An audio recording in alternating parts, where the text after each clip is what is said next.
Bitches. I had to add that I in. know. I see that. Welcome to another episode of the Best Damn Wrestling Podcast. Back from the grave with plenty to talk about and still as unapologetic and unfiltered as ever. Keith, Damn right. man, it's been a while. It's been It's too been a fucking long. It felt like an eternity. It's been exactly. over 3 months.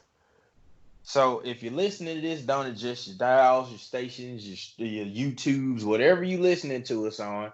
And we have a full show today. I'm excited. I know you're excited, man, to get started. But before we dive into this, a couple housekeeping things. Did you realize we've been doing this now for a year? You know what? I thought about that last week. I was like, well, I didn't know the exact date. So I was like, I know it's in January when we got Yeah, rolling. yeah. I Yeah, believe it was about the ninth, I think. I'm yeah. not 100% sure, but I can't believe it's been a year already, man. It Like, went it's by amazing. fast. Yeah, yeah, exactly. I mean, hell, and it was right around this time coming up to Royal Rumble. Yeah, hey, we have grown a lot since then. We Pissed a lot of have. people off. We've done a lot, and I'm proud Uh, of where we are. yeah, Keaton somehow managed to piss off Dave Meltzer this week. Fuck that bitch, man. He pissed me off. Look, okay. First of all, it was all a Uh-oh. misunderstanding. I quoted the wrong fucking tweet, but I don't apologize for what I said. I meant to say what I said, just not on that tweet. Okay, no, this asshole. Okay, first of all, lately people have been tuning out of him F- anyway because FYI, I kind of like Dave Meltzer, so I'm not I really used sure to. how to take this. I used to. Oh, just take it like he can take a dirty dick. I don't give a fuck. What the fuck? You can't say that. I just did. Damn it. He shouldn't have pissed me off. Well, it's like he's biased. We It's won't be on the air long. he comes off as biased because he puts over more of the AEW stuff when he's Oh talking no. than anything else. And I'm not talking about just WWE or NXT stuff. I'm talking about just other wrestling promotions. He like shits on them and puts AEWs over, and like he doesn't see a problem with some of the shit they do. Well, he decides that he's gonna go on there and say that so because someone I think someone made a comment about the Moxley Omega street fight, and we You know how mean that you feel shit, that about that. abomination? Yeah, Exactly, okay, yeah, I exactly. thought so. Okay. He put that over the legendary, the one that set the tone, the Hell in a Cell match with Mick Foley and Undertaker. He said Wait, that what? yes, he had a tweet that says um, the Mick Foley Undertaker match was basically two stunts and that's it. And he I said that mean, he technically kind of maybe has a point, but I think that's bullshit. I it's think it's a very lot much more to it. bullshit. I will say it's probably the only match that had an accidental spot that turned legendary. And that, to be honest with you, that match is known for really just those two spots. But if you actually do the research and listen to the stories told about that match and the build up and lead up to it, it's a lot more that went into that. It's just everything went awfully wrong and all the I don't know how to say this. Everything went wrong in all the right fucking ways. I guess that's the best way to put it. Yeah, But yeah, yeah, compared to that abomination, that's fucked up. I can't agree with that. yeah. And he said that that was better than what they were doing. But people got on his ass, and they was like, no, because Mick Foley and Undertaker actually told a story within that match. With that match, yeah. Yeah, I they mean, told a story. even the stretcher job that Mick did have at the beginning, and Right, the whole tooth yeah, coming out. yeah, Little things was going into it. right. It's, So yeah, I can't agree with that. But you yeah. somehow managed to get us blocked by Dave Meltzer. Well, I So told him that those AEW checks must be good. I quoted the tweet and said those AEW checks must be nice. That's all I fucking said. That's all I fucking said. ah, Then I wrote another comment to him under the right one this time, and I said because he was talking about the two spot thing with Mick Foley and Undertaker. No, he talked about another show saying that they had the same main events just differently booked. He says NXT has the same main event, same people main event, differently booked. And I was like, well, isn't that AEW's whole show? That's an honest question. I didn't think anything was wrong with that. You know, people are going to probably crucify you for talking about They AEW. tried to, but they had like less than 100 followers, so they was looking for attention. They Listen to this guy. you What the know, and it's, you know, fuck? Oh, I I miss you. with them. Oh, I miss you. Anyway, like I was saying before we went on this Unfiltered, tangent, unapologetic. unapologetic as Uh, always. Um, yeah, it's been a year, man, and I mean, this year is really like this Royal Rumble is very near and dear to my heart because I'll be there. So yeah. if you're listening to this show and you're a fan, I'll be there in our Best Damn Wrestling podcast merchandise, no less. So if you happen to see a Best Damn Wrestling podcast shirt or a pullover and this says Wrestling Valhalla, that's me. But by the way, that's another thing we're doing. If you're a fan of our show and you're still here after all this time of us missing in action, we do encourage you to check out our merchandise on teespring.com. That's TEE spring.com, where you can check out all kinds of designs and hoodies, sweatshirts, t-shirts, whatever you like. We Yep. appreciate it. But man, without further ado, I mean, this is gonna be a little different. Um, Yeah. as we stated, it's January. It's the start of a new year. Wrestle Kingdom 14 was fucking awesome, was it not? It was. It was like, a show is good when you don't pay attention to the time. Dude, When you get lost in it. Okada and Ibushi, I didn't even notice it was for almost fucking 40 minutes. And we're not finna talk about Wrestle Kingdom, folks. We know it's over. But it just, I mean, the matches were just so good. And they did such a good job with this 2-day thing that, like, you didn't even realize you were kind of, to an extent, seeing the same people from the night before because there was Mm-hmm. so much other stuff going on. It was different. Each night was different. I I loved it. I think the WWE should look at this and see how to book a major event like a WrestleMania or Royal Rumble. Instead of having us sit through, which I'm pretty sure I'm going to do Sunday. What fucking 15 hours of Yeah, just straight you're gonna be melee? there for about like 5 hours. 15 hours. Yeah, Yeah. 15 hours would Yeah, probably it's be more gonna. like it. Yeah, Yeah, you're gonna so have. Well, that leads me to a question. Recently, a rumor went around that WWE wanted to treat WrestleMania weekend just like Wrestle Kingdom and span it out 2 days. What would you think about that? What would you think that would look like for WWE? I would think that would cause that disaster from last year to not happen. Oh yeah, yeah, With the people getting home and shit. I yeah. mean, it's just too fucking long. I think Wrestle Kingdom. I don't even know how long Wrestle Kingdom was. I think it was like what, 3 hours, 4 hours with the pre-show matches.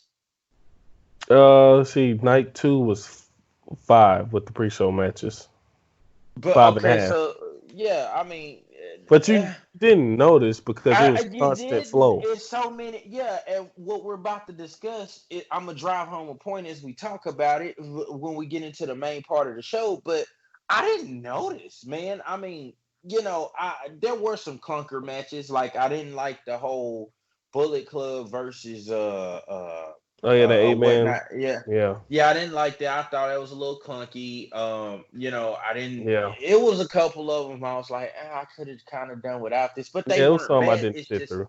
yeah, it was like I actually sat through every match, but Wrestle Kingdom has already set the bar high for 2020 and a great year of wrestling. Hopefully, Royal Rumble can follow suit, but from what I've seen so far, I highly doubt it. But I mean, we're not here to talk about Rumble. We're not here to talk about Wrestle Kingdom. We just got so much going on right now, and Yeah, we've been going a just lot. We yeah, back. yeah, We're gonna talk a definitely. lot of shit. We But got so much to talk about. exactly. But what we are here to talk about, and the main part of our show today, is we're gonna do something that we thought was really cool.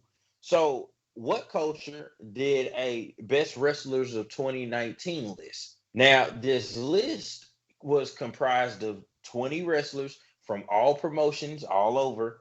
that they consider to be the absolute best wrestlers of 2019. So we got to passing this thing around last week, and we thought, fuck, this will be a good way for us to do a comeback show. From our little hiatus or whatever during the holiday season. So, I mean, we're gonna dive into this list and just go person by person till we get to number one, and we'll see if we kind of agree on the same things, if we don't, or what's different. But I mean, let's jump in, man. Um, I think the thing that stood out to me about this list was there was only one WWE main roster guy, but they had several NXT people on this list. Right. One of them being as high as top 10, from last year, which Quite I thought was deserving. really impressive. Well, oh, absolutely. But most of this list is New Japan based. Yeah. Which is no surprise. It should be a surprise to anybody, But kicking off the list, we'll go with number 20 was Shayna Baszler. Do you agree or disagree? I absolutely agree because I didn't even expect for her to be on there. But after the year that she's had, it's been amazing. And it's funny because when I first saw Shayna Baszler, she wasn't as good as she is now. She's grown fast and in You a know, great direction. the thing that really kind of irritates me about her is I always watch her matches thinking she's gonna lose, and she finds a way to just keep on winning. And as I'm Yeah. watching them, I'm always entertained. They're never the same matches. She always got a different finish to them or a different Hmm. feel. That match she had with Mia Yim or whatnot, where she couldn't use her arms, but she won the match was like with a triangle choke with her Yeah. legs. That's fucking nuts. Yeah. You would think, oh, they got her now. Like, no, actually, they don't. I mean, that was amazing.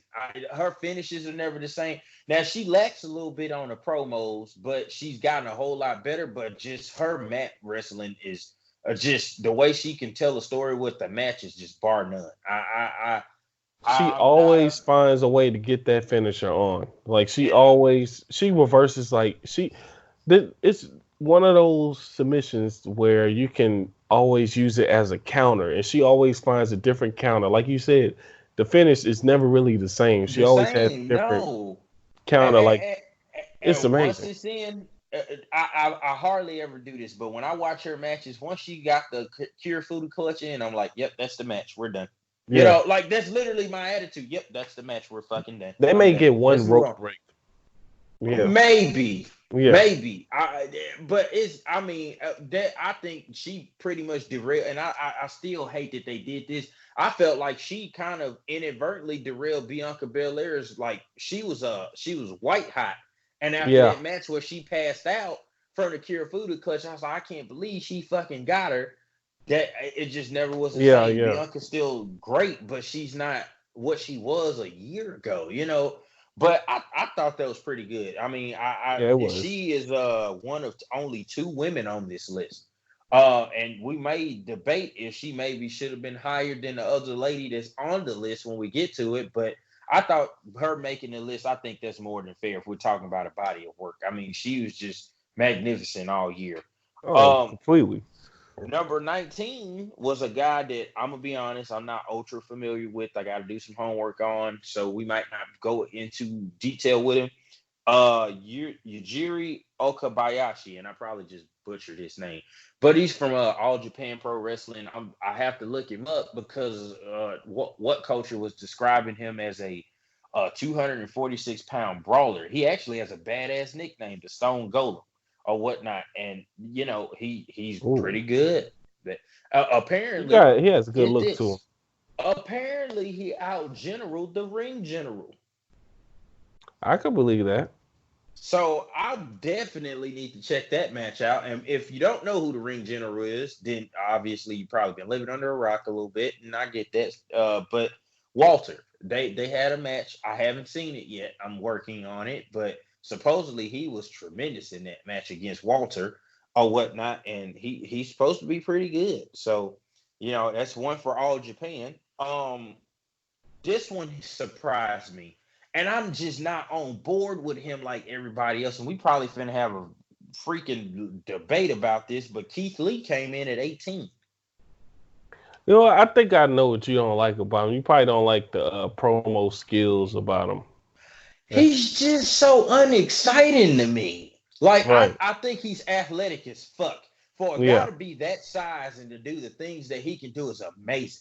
But what once it leaves there, I'm like, I'm just not into him. I don't get that vibe, and I'm gonna be honest, NXT's right now is doing such a good job pushing him that Yeah. maybe he's starting to kind of grow on me a little bit. But I'm like, I mean, you when you took a step in the right direction by respecting the athleticism and the in ring work. Cause dude's fucking but yeah, he fucking. just after when it leaves those amazing things, he's just not that kind of guy for me. And I think they kind of fucked me up by having him wrestle like 50 million matches with Dijakovic because it's like, okay, I'm tired of seeing this. I'm tired, and it's not that they're bad matches. It's just like I need something else to like this dude. I just don't understand why he's. I felt like he shouldn't be on the list. That's me. Now I like the athleticism. I like the what he can do. He keeps you entertained. But I'm just like, I he just had like good him because matches. he's different. Like a dude that That's true. big, man, flying and That's true. getting that height like that and doing damn near springboards. This dude is doing Dude's a rope 300 flip. pounds and he's fucking doing Yes, spring he like does he's a doing fucking. springboards. This is I crazy. yeah, he's a freakish athlete. I He's just doing Canadian but destroyers and shit. Like what the yeah, dude, fuck? you'd have to pay me a fuck ton of money to take one. I'll probably be like, you know what? Nah, not gonna happen. Right. I mean, maybe because he's so different and outside the box compared to Kobayashi and another guy on this list that's further up. Like he's a big guy who's a brawler, but that has tremendous athleticism, and Yeah. but I just don't. I don't know. I'm just kind of like, Uh, I I think it's the whole character thing that gets you. I do believe. Oh yeah, because I want to be able to get a story out of it, and I just don't see that. I think he just gets in the ring and does this shit, and I'm supposed to just be okay with it. You're supposed to bask in his glory. See, I don't like that shit, and that you making my point right now with this list, with that shit that you just pulled. I don't like it. It ain't my thing. But I mean, he has had amazing matches with Yeah, Dijakovic. He wrestles Roderick Strong tomorrow. I'm planning to watch that for the North American title. But I honestly think he could potentially be. They might be doing a double champion thing. I feel like this year. I think that's a theme for wrestling this year. It wouldn't surprise me to see him beat Roderick Strong, become a North American champ, and then beat Adam Cole and become that's the way it double seems champ. like they're building it up Yeah, because for they them to kind of tear down pushing him. Yeah, yeah. the But UE. if you're gonna push him like that, god damn it, you better fucking find something else to do other than say bask in my glory. Fuck. uh, He's okay though. But no, this next guy I felt was too low. But I'm yeah, finna ask you a I question once agree. I. Daniel Bryan is 17. That's kind of That's unheard of, blasphemy. That's blasphemy. especially with the successful change he had. But His heel work was amazing. let me ask you this. Is it his fault that he's at 17? Or is it the promotion's fault he's at 17? I would say the promotion. Now I'm gonna agree with that. you will probably love this, but I would say had he not dropped the title to Kofi and kept the title a little longer, he probably would have been higher on the list in I their fucking opinion. told you. I told No, you. that don't mean that Kofi that I didn't want Kofi to get it. I wanted Kofi to Side get note, it. let me tell you how good this motherfucker is. The only match I actually really want to see at Royal Rumble is him and Bray Wyatt. Yeah, yeah. I know he's not gonna go over. He's not gonna win because they got to protect the Fiend character, but still, it's gonna be a good match. Well, they protecting the Fiend character because, and I called it right here. So I'm saying it right now. Brock Lesnar will some kind of way win the Royal Rumble, and then he and the Fiend will have a match at WrestleMania. If I'm wrong, shoot me. I don't give a fuck. But if I'm right, no, I called it right here. That's what I'm feeling. It's going to happen with this. Nobody can compete with me thing. You're gonna have the Beast versus the Fiend at WrestleMania. It's supposed to sell tickets. Book it. But who do you protect? Do you protect the Beast or do you protect the Fiend? I would protect the Fiend. Fuck the Now, Beast. see He on that his way out. that's gonna be a little tricky. Now, again, remember this double championship thing is a fad this year. All of a sudden, it started at Wrestle Kingdom or Night Yeah. Up, and the dash for the double gold, which I thought was pretty fucking cool. But it seems to be a thing right now. So keep an eye on that. But remember, I said it. If it does happen, I I'm said it. gonna If it dock it. don't, yeah, if it don't happen, then okay, fine. I can dream. But I've been screaming, and you know this more than anything. I've been screaming for the Fiend versus the Beast since fucking Bray Wyatt came back I here. just want the Fiend versus the Demon. That's all I want in life. Nah, I think Finn's happy in NXT. He ain't gonna come back. I don't blame him either, because they didn't know what the fuck to do with him. He even made a heel turn on it. Look at the phenomenal work he's doing now as a heel. Yeah, even brought back the Prince character. Yes, sir. Um, yeah, so Daniel Bryan, I think, is a little low, but considering the fact that he took a fucking vegan approach and got over, like the dude got over in so many ways. He wrestled as a tag team last year. He got over. He Yeah. did fucking WrestleMania with Shane McMahon, who had diverticulitis, and got over. Like, I mean, no matter what he does, he gets it. I don't think Was it, doing great promo work too. Oh, of course. Those Daisy the milk promos, man. cow. I mean, Jesus Christ. He got a milk cow over on Poor national Daisy. television. Poor Daisy. So I think he should have been high. I would have put him at Yeah, at the just upper for team. that custom Yeah. title alone Yeah. should have got him high. Okay. I'm just saying that that's different. That was thinking outside Well, the box. he definitely should have been higher than this next guy. Ray Phoenix came in at 16, and that is a fucking surprise. I wouldn't even put him on the list. What the fuck? Well, no. I can't say that. I can't say that. If I was going to put him on the list, he would have probably been the very last choice. But man, you got to look at the matches he had with Kenny Omega. He had with Pac, with one of the half of the Bucks. I mean, the dude can go. But so can his brother. They are so good as singles, and they do so many. But I think he's on this list more for the fucking acrobatic and aerial shit he does than anything. The stunts. I wouldn't even call them stunts, because Osprey's on this list too, and fucking he don't do stunts. Well, Ray, he does a lot of the exciting moves in the matches. Shit. Yeah, he'll keep you entertained. I'll give you that. Yeah, Pentagon is kind of like Matt Hardy, more athletic Matt Hardy. Right. Ray is just like Jeff, a more athletic Jeff. But to put him at 16 over Daniel Bryan is kind of I mean, again, this isn't our list. Is what cultures. All the credit for the list goes to them. We're just kind of discussing what we read, but I can't understand why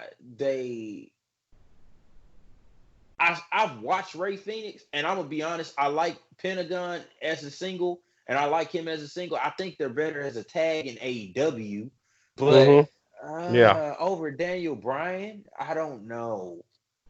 I think that's just bullshit. I gotta get. I think that's just bullshit. And then what matches really were they based over last year? Yeah, like were they based I would have put him on the list for his tag. I would have put him on the list for his tag work more than anything. But I mean, I think if they were going off the Impact Wrestling, okay, I see why they put him there. I don't watch Impact Wrestling, so you would have to just really expound on that, because I refuse to soil my mind with. Well, they had like tons of matches in Impact, and they stuff was a little more slowed down, but it was more. It wasn't as organized as they're doing right now. But then again, that wasn't the only place. They were in AAA. They were all over the place. So I think that's why he wrestled in different promotions. Well, they talked about matches. That. They said that he's done a lot of work this year or whatever. Yeah. But I just, it could be for the hard work. Who knows? Okay. Oh, so we're using the work rate bullshit now, right? Is that how we're going? I think that's what they put into their list. It's what you did all year. Okay. When you put people on a list, I'm looking at a wide body of work here. If I go to Daniel Bryan, I'm looking at his matches, I'm looking at his promos, the stories he's told or attempted to tell in this particular case because WWE just whatever.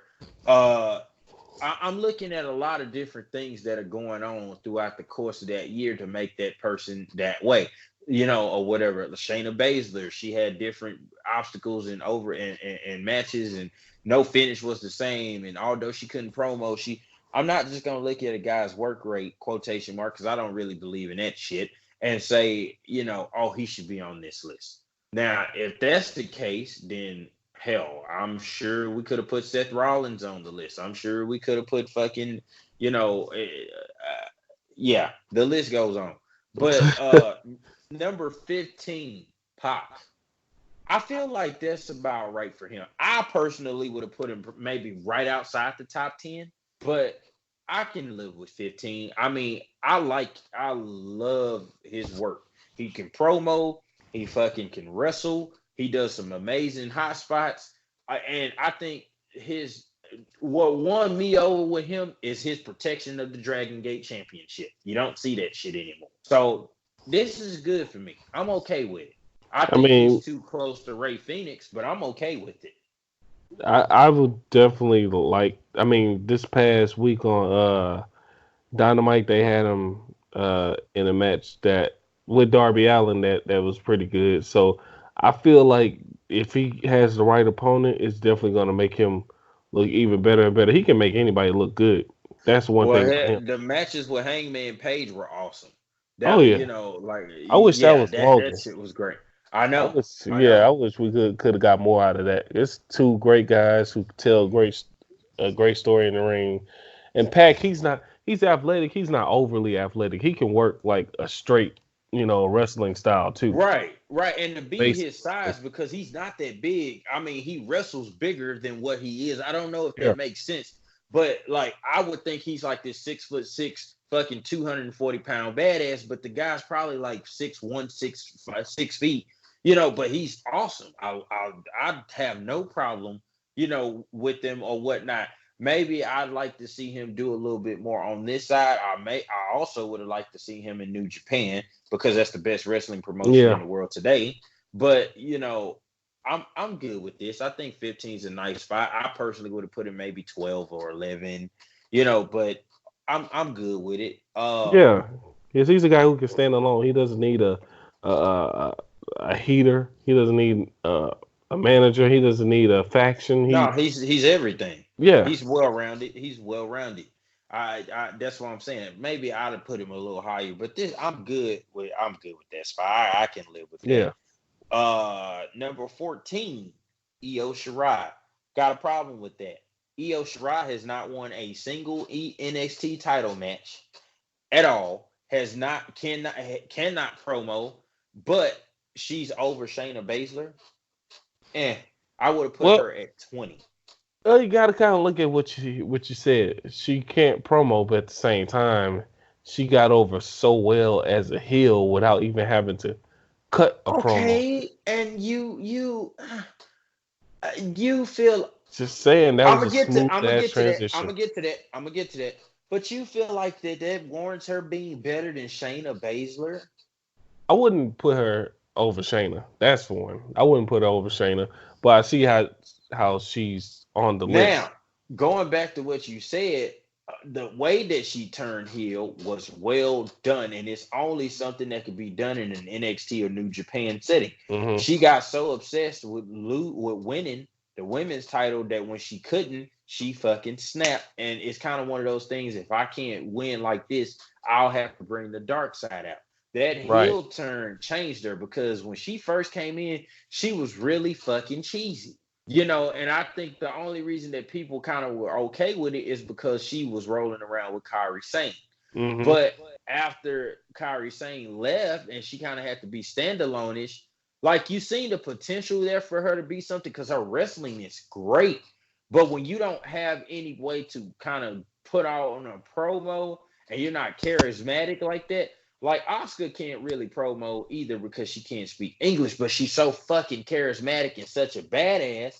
you don't really give a fuck that you don't really understand what she's saying. You know she's the real fucking deal. Does that Right. make sense? Especially now. So yeah, like so that made a whole lot of sense for like her to like that made a whole lot of sense for her to make that change. You know, whatever. I wish they I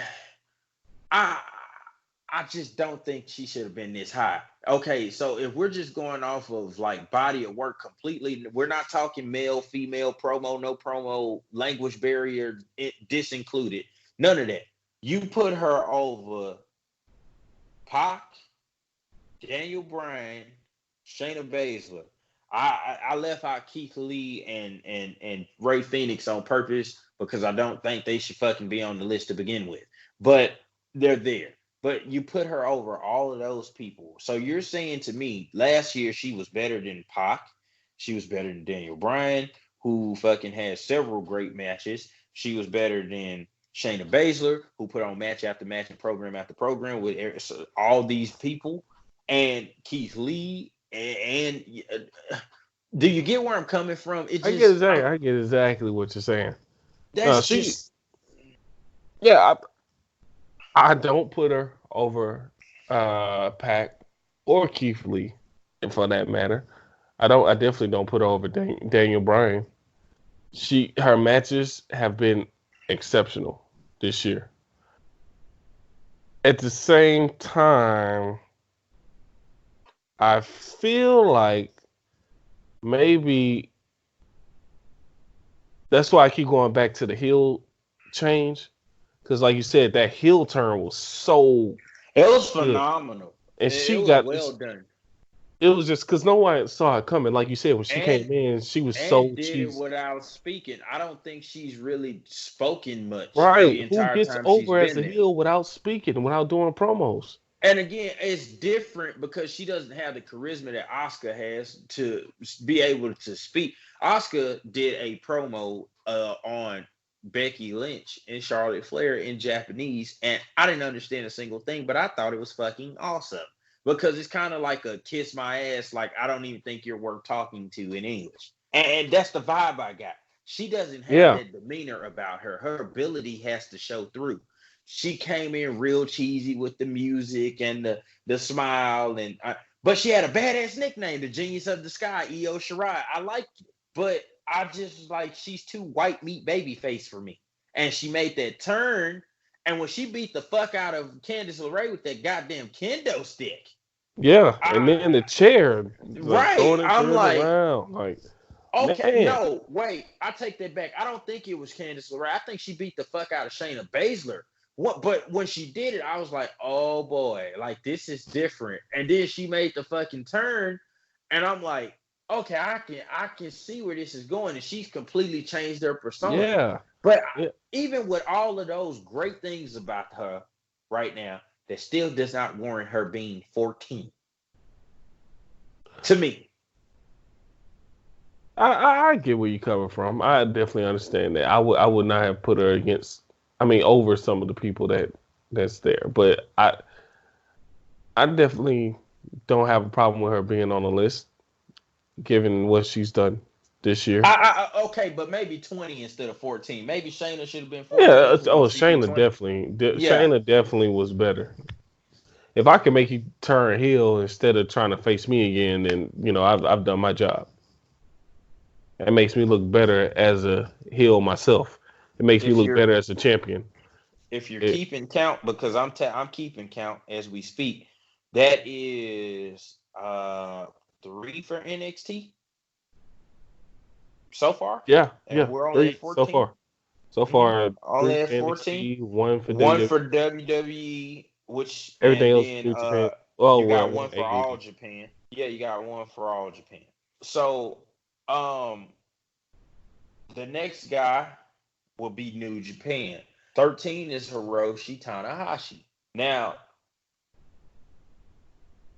I'm not ultra familiar with Tanahashi in his prime. I'm not afraid to say that, but the guy's 42 years old and still looks like he can fucking work. He does 43. great.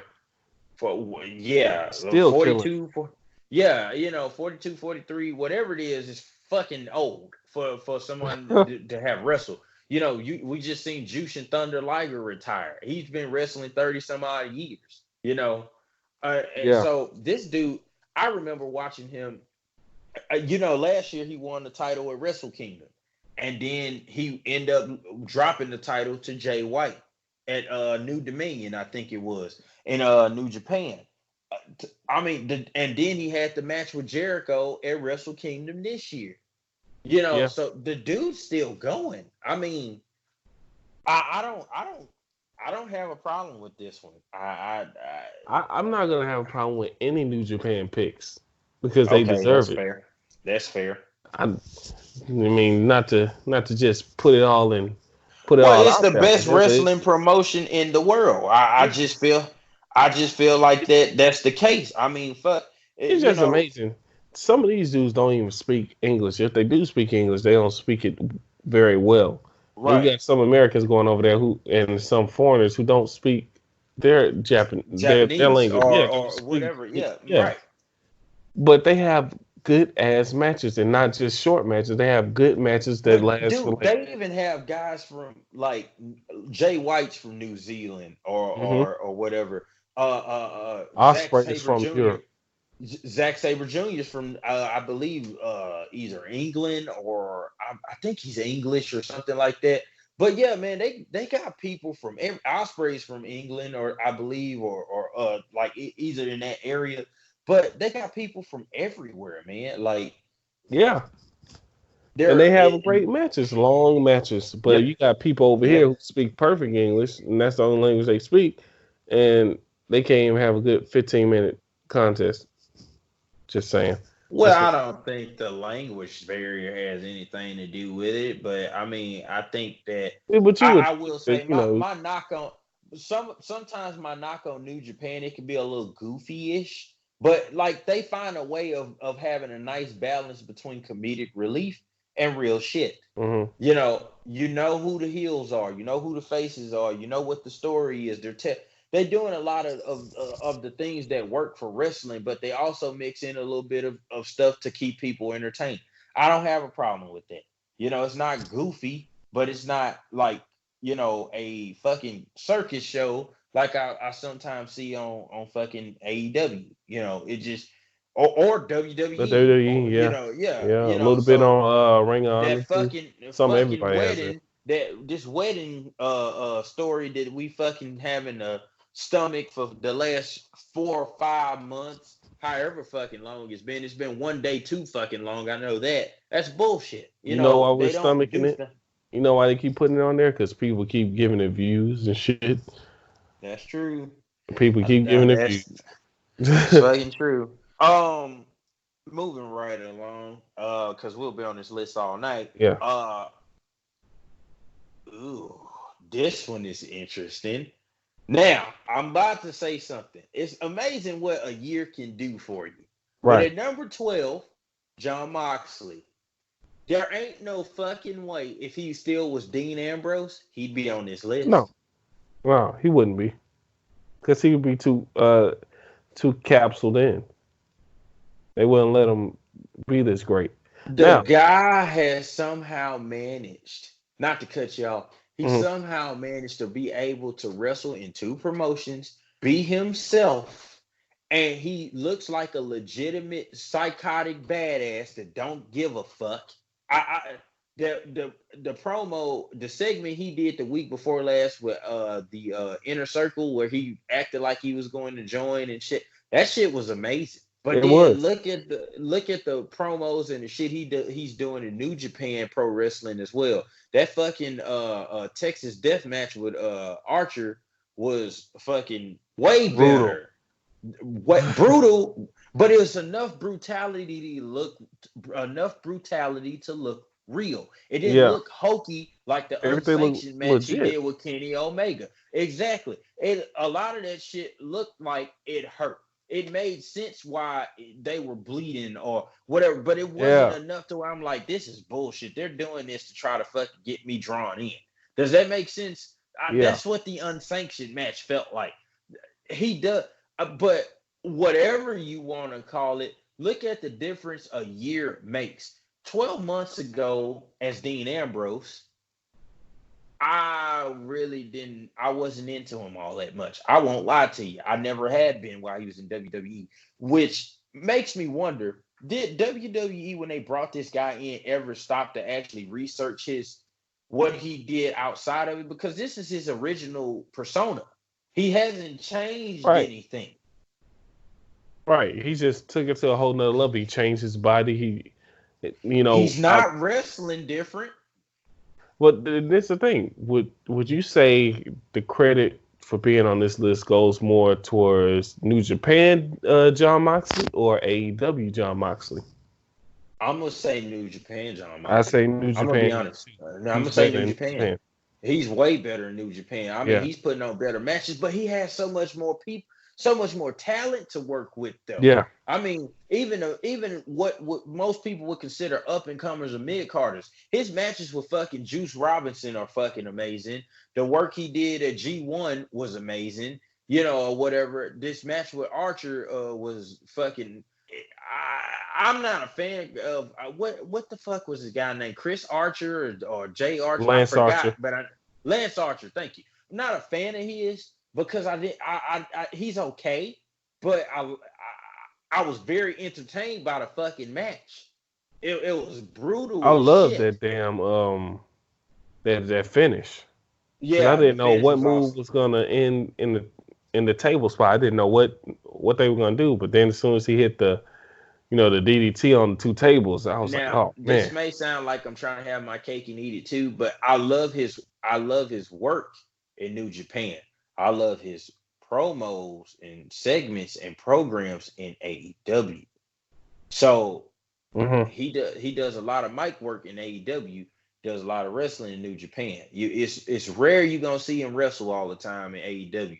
But fuck, his build up to matches and what he's doing is fucking amazing. Like I that fucking remember that promo trailer he did when he first came into AEW?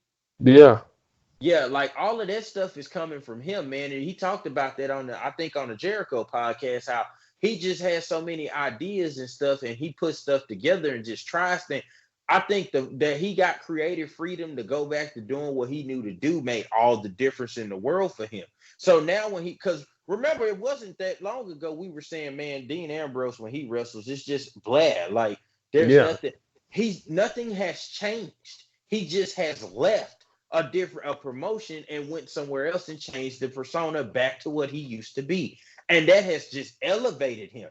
I personally think he probably should have been a top 10 guy. But I mean, it's last year WWE just nobody took him serious. None. That whole shit about the lunatic fringe and shit like that, nobody was taking it serious because he was doing goofy shit. Now, he was if playing you say, crazy. Now he's like actually crazy. Right, he's actually crazy. Even his move, like that fucking the Death Rider, like there's no fucking way he would have been able to use that shit in WWE. They wouldn't have let him.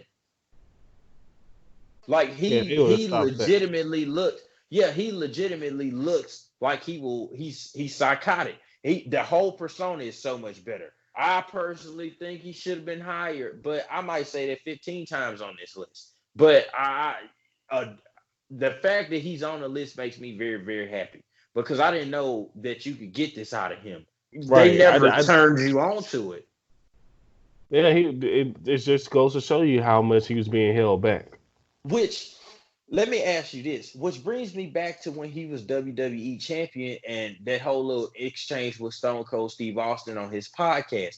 Maybe this is what he was trying to tap into when he kept saying, like he was talking about how he views, wrestling and things like that compared to just why he's not as vocal, or right. he's like that makes all the more sense to me now because at first I'm like, well, maybe the guy's just not a talker. Maybe he's just not that kind of person. And, but dude, it's a totally different guy here. Like, I'm like, okay, well, maybe the guy was so unhappy at the time, even as champion, he just was kind of going along to get along.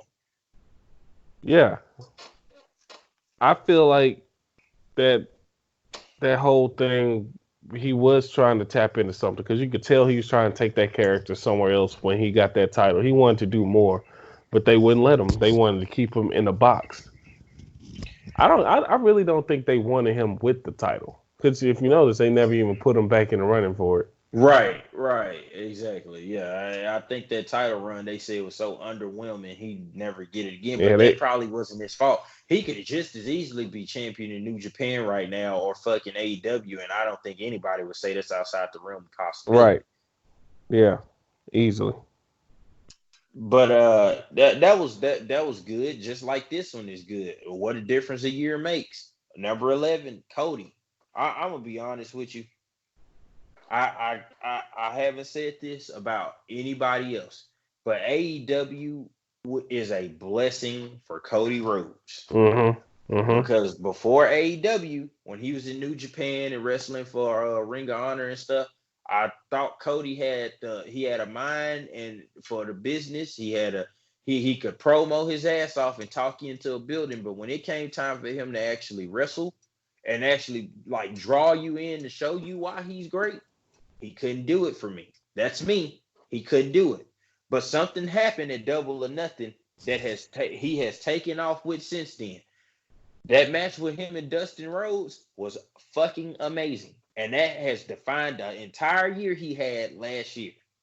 And ever since then, I've thought he was a top 5 wrestler in the world personally, other than Okada, other than Kota Ibushi, other than Will Ospreay, and probably I would have said fucking Jay White, and most of these people are goddamn AEW. I mean, I'm sorry, NJPW people.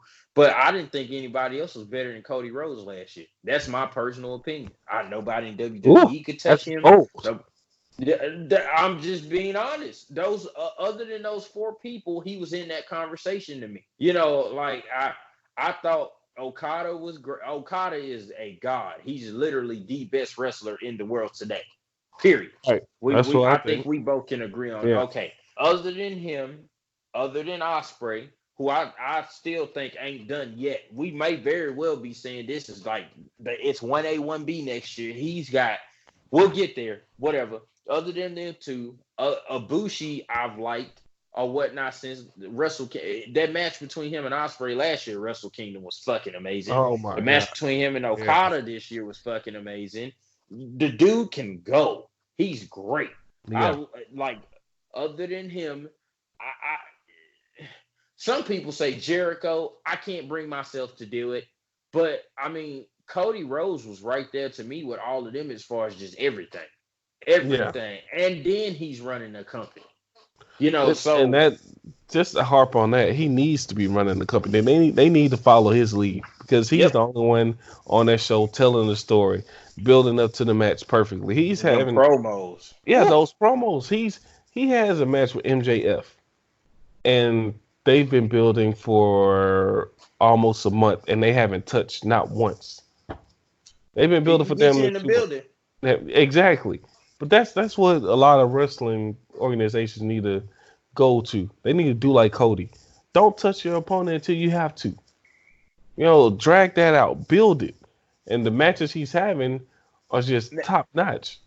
Now, the one knock I will give him is, and I wish that I hope he stops this at some point in time. It's nostalgic now, but if you keep doing this shit, it's going to get old. Stop bringing in old people to surround you with. And what I mean by old people is like older legends. Mm-hmm. So, you know, remember the whole little thing with him and Tony Schiavone and how they talk about his dad and stuff and everything else. And then he has Arn Anderson being his head coach and trainer now. And then Diamond Dallas Page and all of that shit. Had a whole match with Diamond Dallas Page. I'd like to see him get away from that, but I can't deny the work he's done this year. And again, what a difference a year makes. It's a very small knock, but you know, I think eventually Cody will take over that company, and then that's when they'll hit their stride. That's when they'll soar. When Cody takes over control more, and people start following what Cody is doing, and some of these guys and girls on their roster start looking at him and seeing how well he moves in that ring and how well he does his promos, that's when AEW will be even better than what they are. All right. The rest of this list probably gonna be NJPW driven, but that works for me. Yeah. Number 10, Tetsuya Naito. Well, I Um, mean, what can we say about Naito that everybody don't know? I mean, what is there? Dude is like a it's rock not. star, and It's then not. that Yeah, in in the Japan, ring, he's he's like just he's over. He yeah, is over. he's majestic. But I'm gonna say this about Naito. Like he kind of like he's hit and miss for me. Like I like him because he's cool. Like he got this the way his persona is cool. I dig it. But then sometimes his matches for me can be so blah, or whatever. Like it's kind of like, all right, like now I at get what you're Wrestle saying. Kingdom, he was awesome. He was awesome at Wrestle Kingdom. He Yeah, was awesome last year with Chris Jericho at Wrestle Kingdom. But I've also seen him wrestle outside of the Wrestle Kingdom sphere and shit. And I'm kind of just like, yeah, okay, he's good. He's very good, but it's just yeah. like I think some of his promos are kind of blah for me because he's so laid back. It's like you don't feel the sense of urgency or the well, you he's know. kind of walking that fine line between being goofy-ish and Yeah, serious. Like, but I was happy to see him fucking win the IWGP Heavyweight title. And they spent all last year talking about how he could possibly be dual champion and shit. Again, I think the dual championship thing is taking over this year. I think wrestling is taking a page out the UFC's book, and there's something they're trying, which so far is working for everybody who's trying. If it's done right, it can work. And in this case, it worked. I think this is a suitable spot for him. He's not quite elite, but he's not quite okay, decent either. 10 is a good number. And I mean, the fact that he is the leader of LIJ also helps me tremendously. That's a yeah. dope faction. So I'm good with that. Uh this one I'm gonna probably fucking get talked about for, but 9 is Chris Jericho, and I don't really agree with that at all. I would say I kind of get I ain't no kind of about it. I do agree with you because I, I feel like he's on this list more because of his promo work and what well, he's he been has doing on the he mic. has a gift for recreating himself. Like he Right. can remake himself on the fly, and nobody can do that. And it takes the way he does.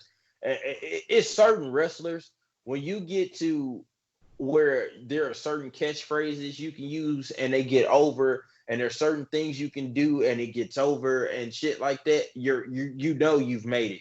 Chris Jericho is one of those guys. It's very few. You have a Stone Cold Steve Austin, a Rock, Chris Jericho. Those guys, their marketability, they're an entity unto themselves when it comes to just absolutely being over. But I don't think that warrants him being on this list because his fucking ring work has not been something I would just no, no, no. Well, yeah. I mean, physically, we definitely seen the change in him. I mean, I gotta give an eye to him because dude right now has two characters, two over characters that's like day and night. He has the Painmaker in New Japan, and he has Le Champion down here, and they're vastly different. Played by the same guy, but vastly different. Painmaker, he's more ruthless. Got the spikes on his jacket. Got the face painted. The Champion, he's luxurious. He wants everything. He's like, I'm gonna show my pot belly. But I get what you're saying. Match wise, he hasn't really shown a lot. But I mean, look who he's had to wrestle. He hasn't really had to wrestle anybody. Uh Hangman Adam Page, he has to Oh, wrestle. absolutely, absolutely. But since then, John Moxley, he's gonna have he to had wrestle. Cody. Cody, he has He to had Cody. wrestle. Yeah, but those were shorter programs. It's like he's been bouncing around. If he would have had long programs with those three, that would have took up his whole year, and he would have been higher on this list. I feel. That's true. But I think everybody know Chris can't work like that anymore at his age. But But he like does good with what he has. Okay, but we go back to the Io Shirai argument. If are we only gonna would you put him over Naito or Oh, Pac or Cody or oh, Moxley oh, yeah, that's a good or ass. even Daniel Bryan? Well, no, not Daniel Bryan because I mean, and then there's the question of youth here too, because I mean, fuck, Chris Jericho's in his late 40s, early 50s, or something like that.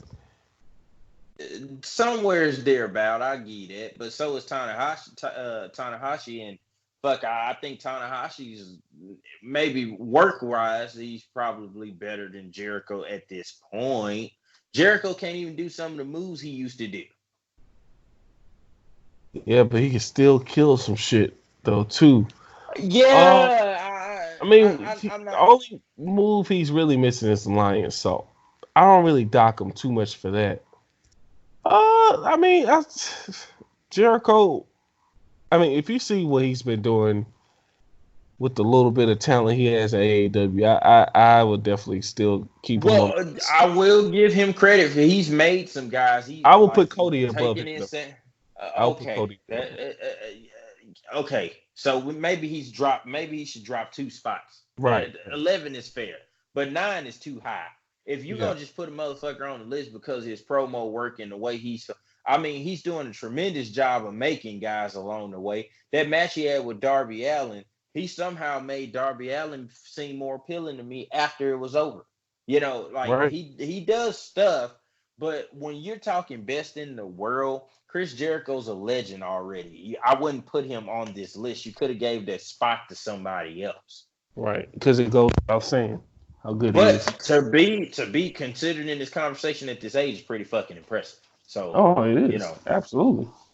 Uh 8, New Japan, Tomohiro Ishii. I've seen this guy like once or twice. He kind of got this Keith Lee thing to me as far as like for his size, he's definitely fucking impressive. He's a brawler. I mean, it's the same as Yujiri Okabayashi, but like I mean, I like him. He does all right. I think he was in Wrestle Kingdom this year in that 8-man match against Yeah, he was in the Louisville, if I'm tag not match. mistaken.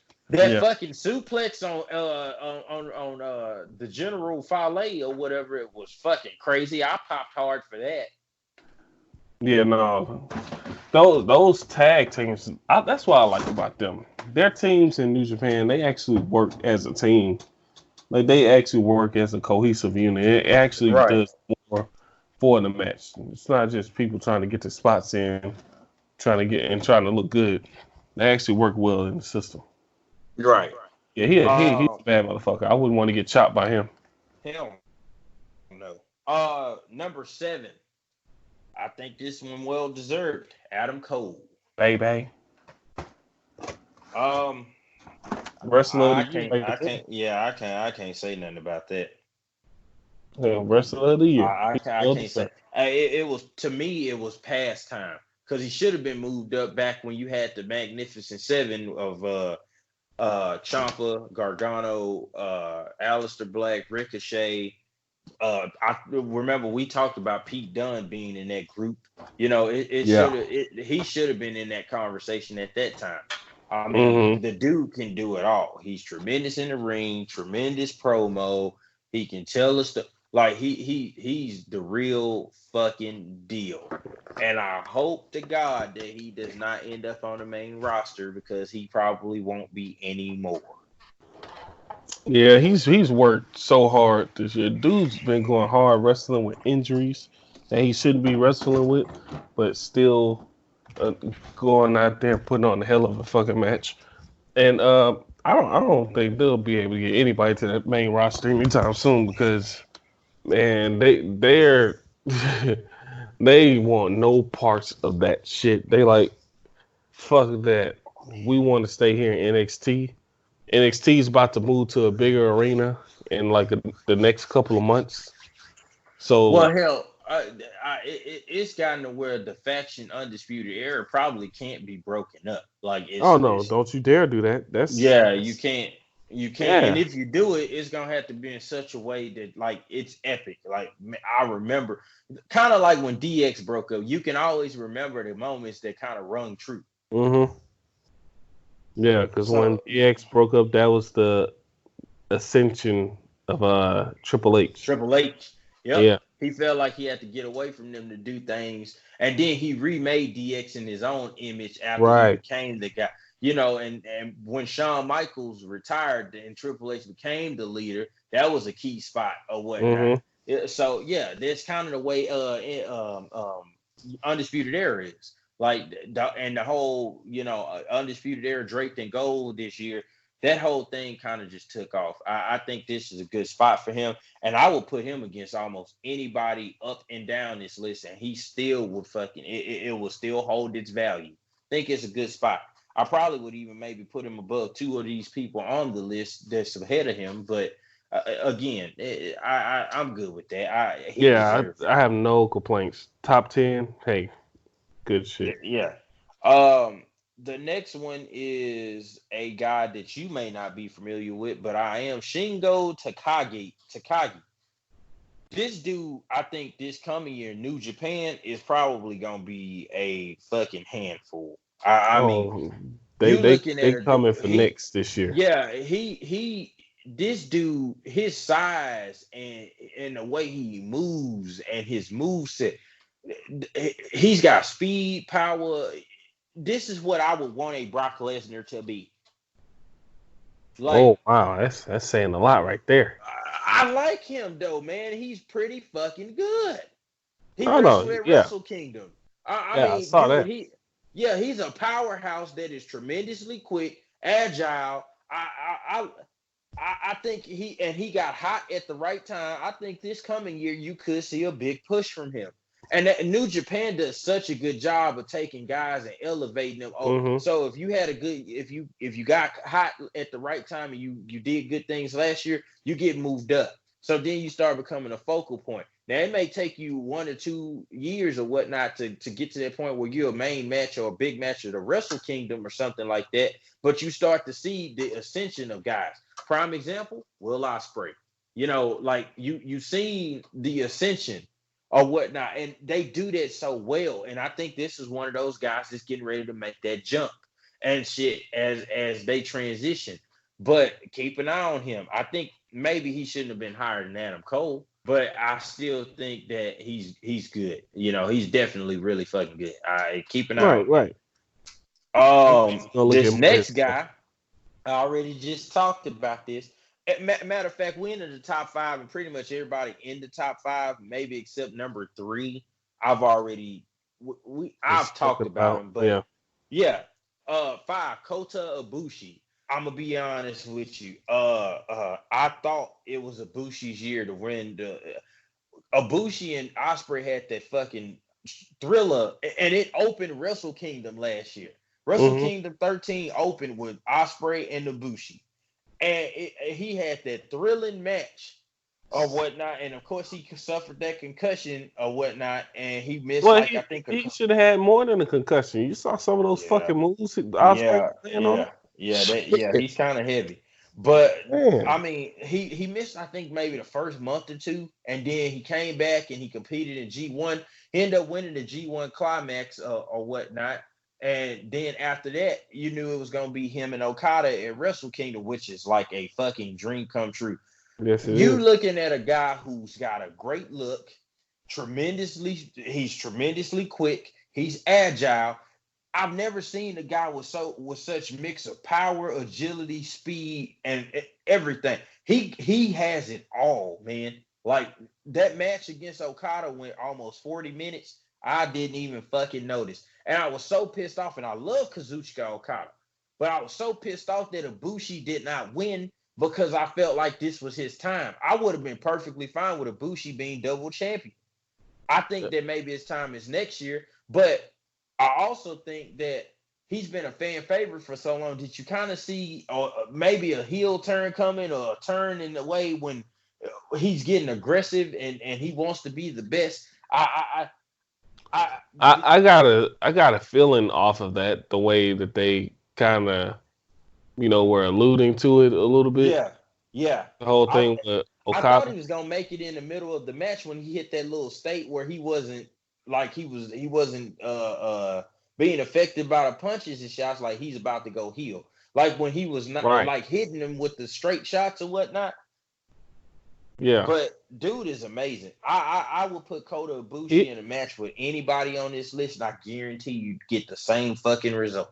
and I didn't want him to go over on Okada because I feel like what they're doing with Okada, they want him to hold it for a while. But then after seeing what they did at Wrestle Kingdom, what they ultimately ended up doing on the second night, I was like, oh, okay, all right. Going back Well, to what you're saying, he that two wrestled belt Jay thing. White on the second night. Yeah, and it didn't miss a step. Let me just say that. Didn't miss a fucking step.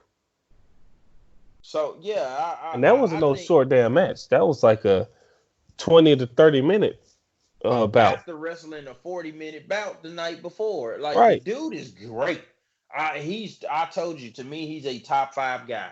If you ask me my top five today, again, I'm talking Okada, Jay White, Ibushi, Cody Rhodes, and the fifth one is up for discussion. It depends on what fucking mood I'm in. But I mean, it could be anybody from fucking Adam Cole to Will Ospreay to fucking I used to put Seth Rollins on that list, but he has failed to be. But to Moxley, it just depends on what mood I'm in. But Yeah. Ibushi is definitely on that list. This is a good spot for him. You can debate it how you want. 5, 4, 2, it doesn't matter. He still is the top 5 right now in the world today. That's good. Number 4, just mentioned him, Will Ospreay.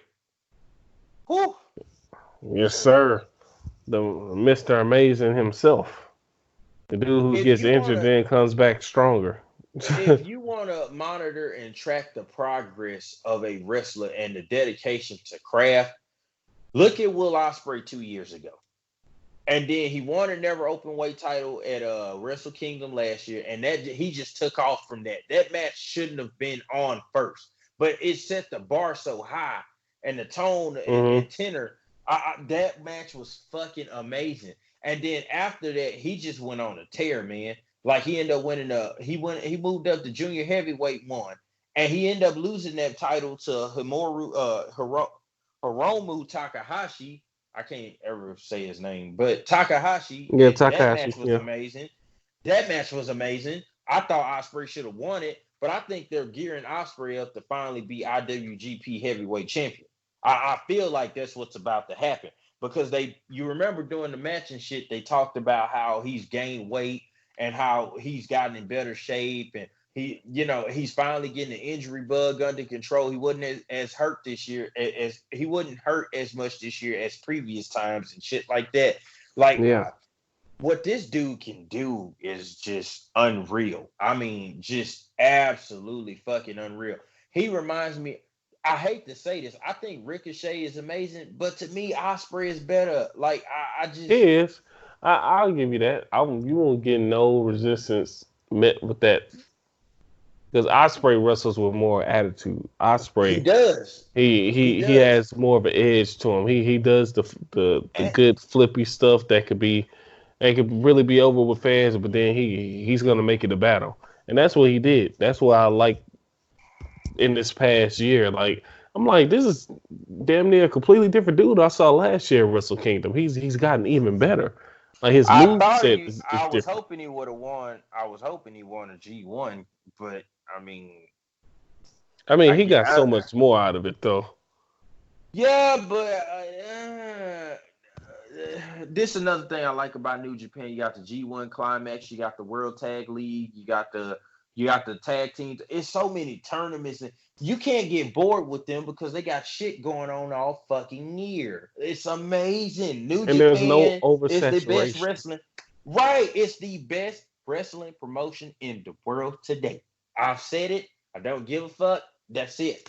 I don't give a fuck. I Debate him mean, on it if you don't yeah, like it. I don't give a fuck. If you keep in count on this list, they have 6 wrestlers. And the closest competition to them is NXT. And technically speaking, two of AEW's three wrestlers that are on the well, four because of Pop. Two of those guys wrestle part-time for New Japan. Why do you think that Yep. is? Shit, because they know they're at the top of the mountain. They know that money is about to start rolling around too. And why would they leave New Japan when New Japan is expanding to America? This next guy gonna be quick. I don't really know him. I don't give a fuck if you do know him. Please drop a comment in our section and recommend some of his matches and things. Um, Kento Miyahara, and I believe he's in All Japan. I'm Yeah, not all really Japan. familiar with him. Yeah, I'm not We familiar with haven't All watched Japan. any All Japan. Japan, yeah, no, ever. So again, if you know him, if you know any good matches you could recommend, drop a comment in the section and let us know, and we'll definitely check that out. Number two. See, 5 and 2 could have been switched for me.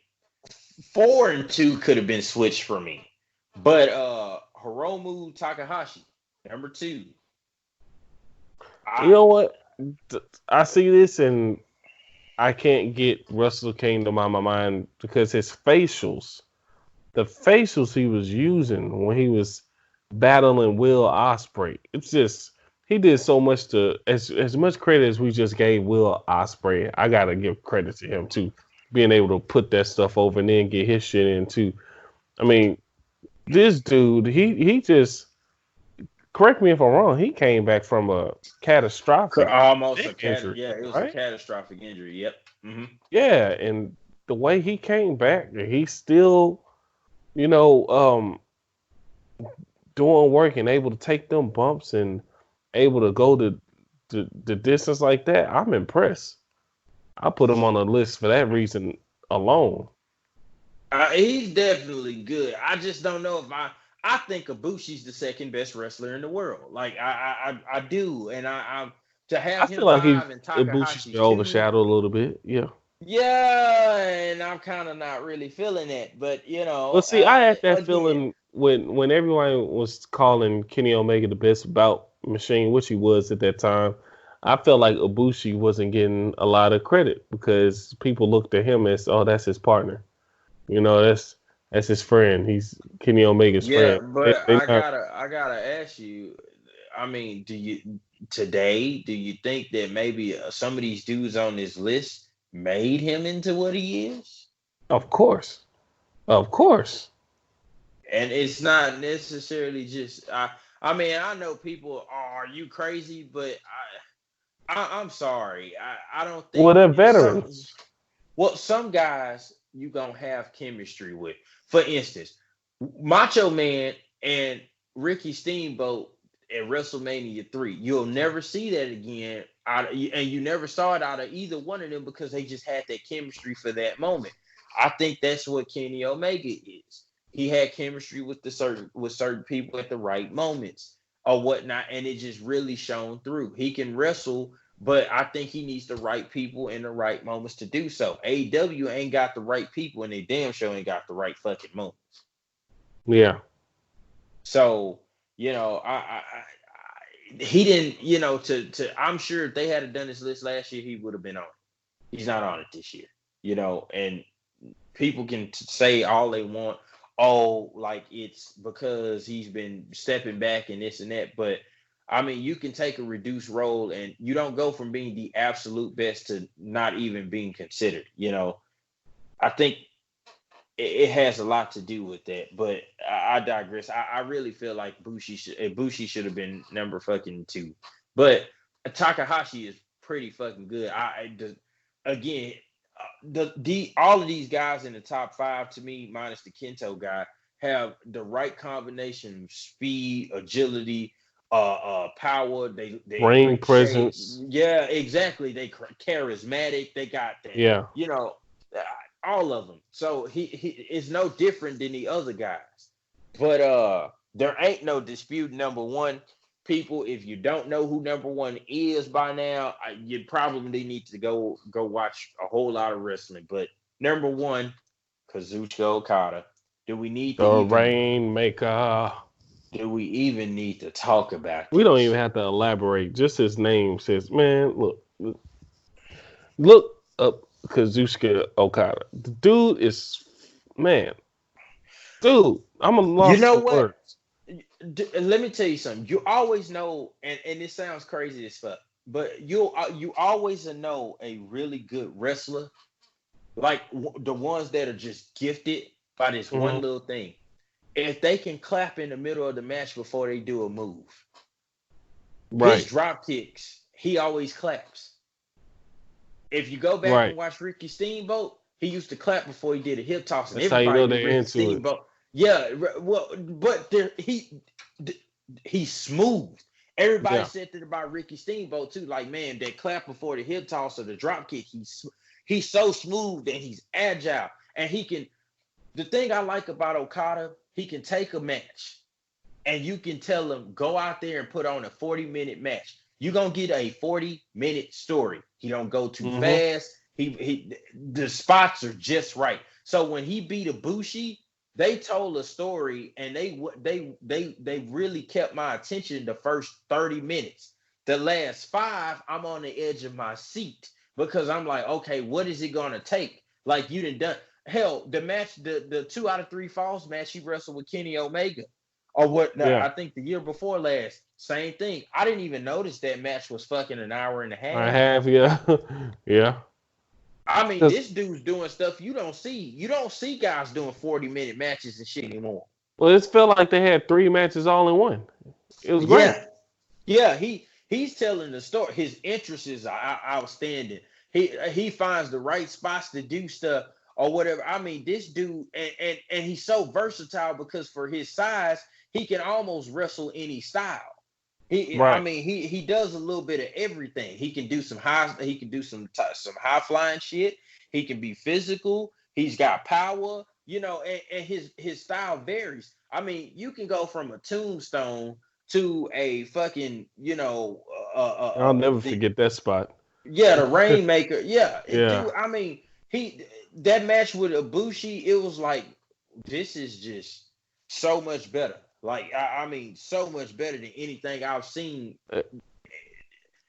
And if you look at him when he first started, he's had a healthy grind. He really Yeah, grinded to get where he is.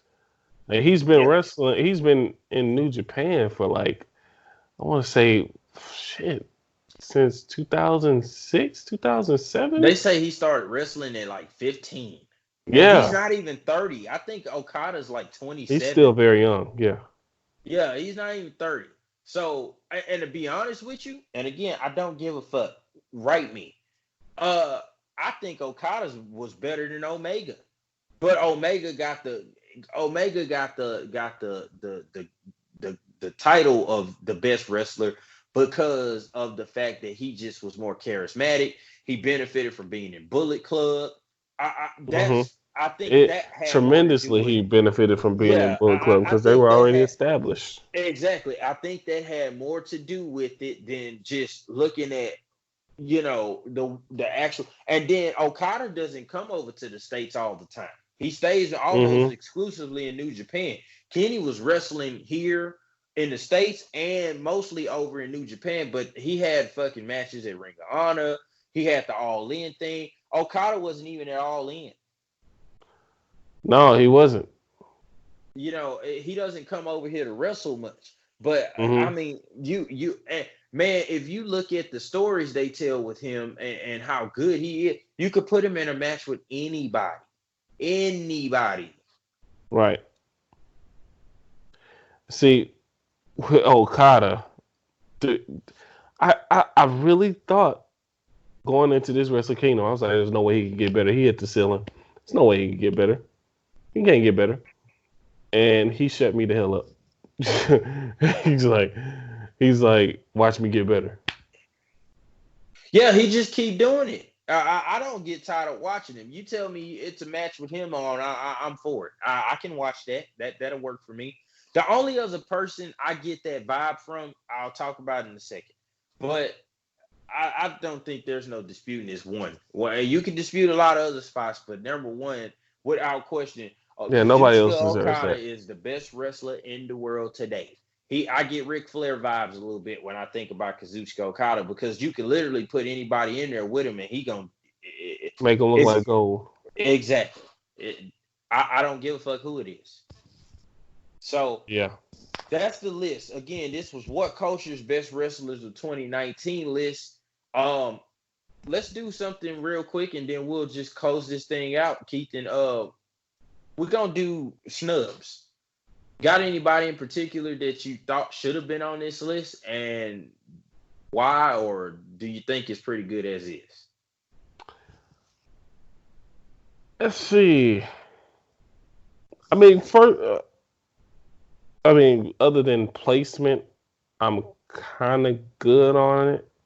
I don't really have too many other people in it. I would say that if there was anybody that I would like to have seen on it, it would have to probably be. No, I'm not gonna give him that. No, I don't want to put the what? No. At first, I was gonna put somebody on there, but I think that's a brain fart. I don't think they deserve to be on that list. They need to prove some shit to me. Well, who the fuck is it? Share it with the group. People better not come at me for this shit. I would say, well, no, can't nobody come at me for it because I feel like it's a good pick. I would say Aleister Black.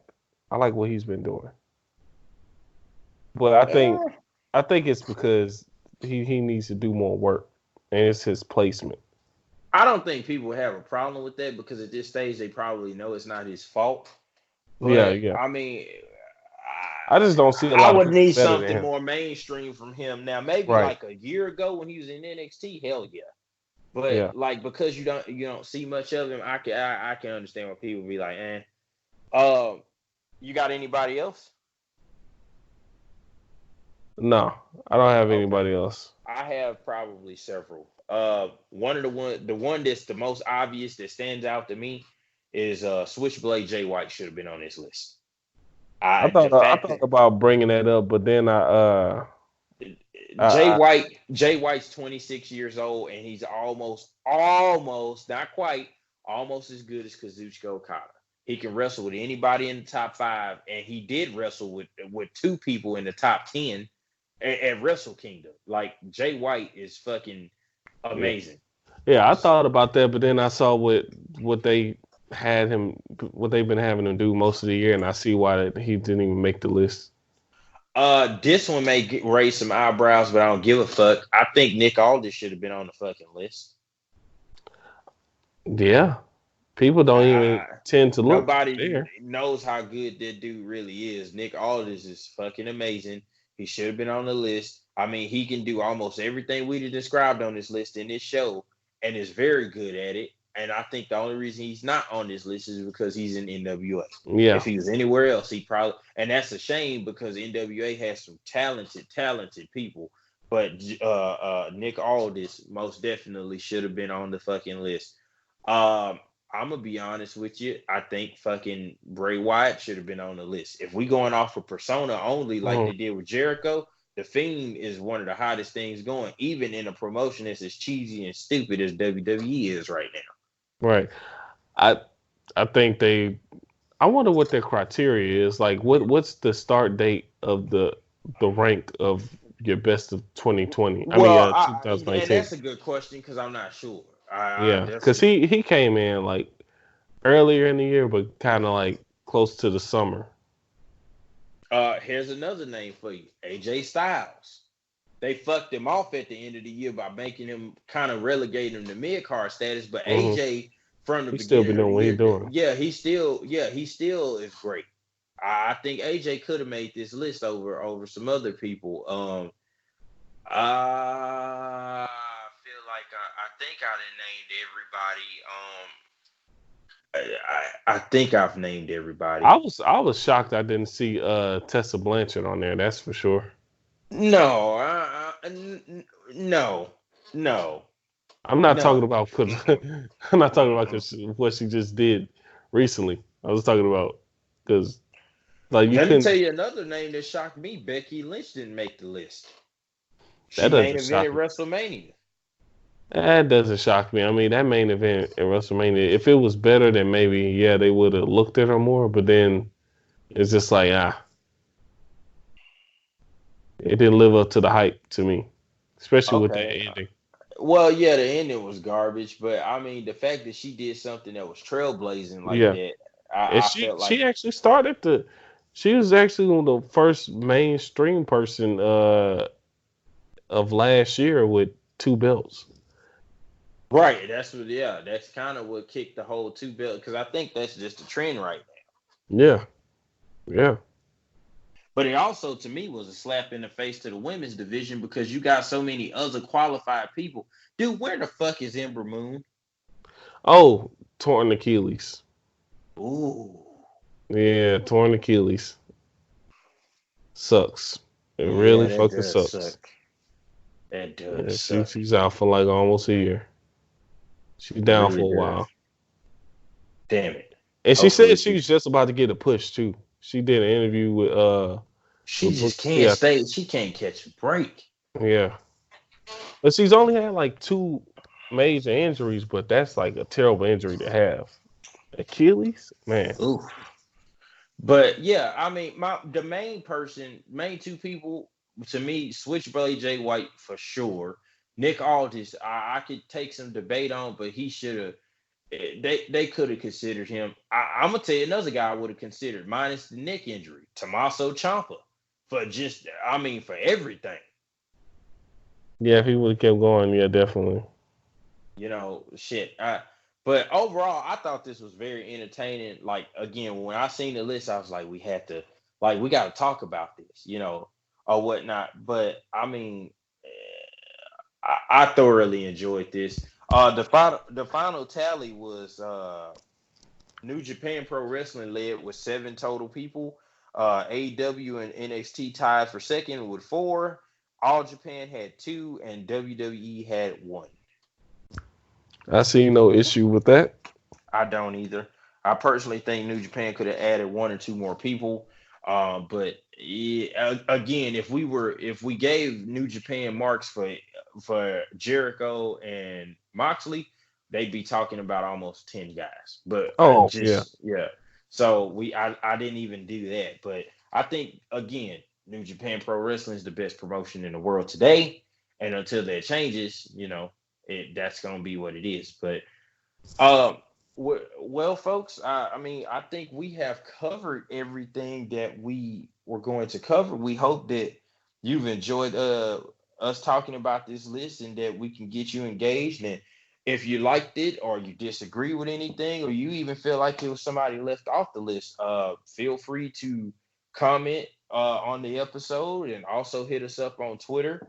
Um, best underscore damn podcast. Is it best podcast? God damn it. I can never remember the fucking For Twitter handle. for Twitter, it's damn podcast. There you go. There you go. Uh That's where you're gonna find us most of the time. yeah, but yeah, feel free to reach out to us and let us know. Also, if you're a fan of our show and you like what we talk about and you just want to kind of represent us, and we truly do appreciate it, then don't forget to check us out on teespring.com. Again, it's TEE spring.com. And without further ado, we look forward to bringing you more unapologetic and unfiltered episodes of all things wrestling. And this has been another great episode of the Best Damn Wrestling Podcast. We'll catch you next time.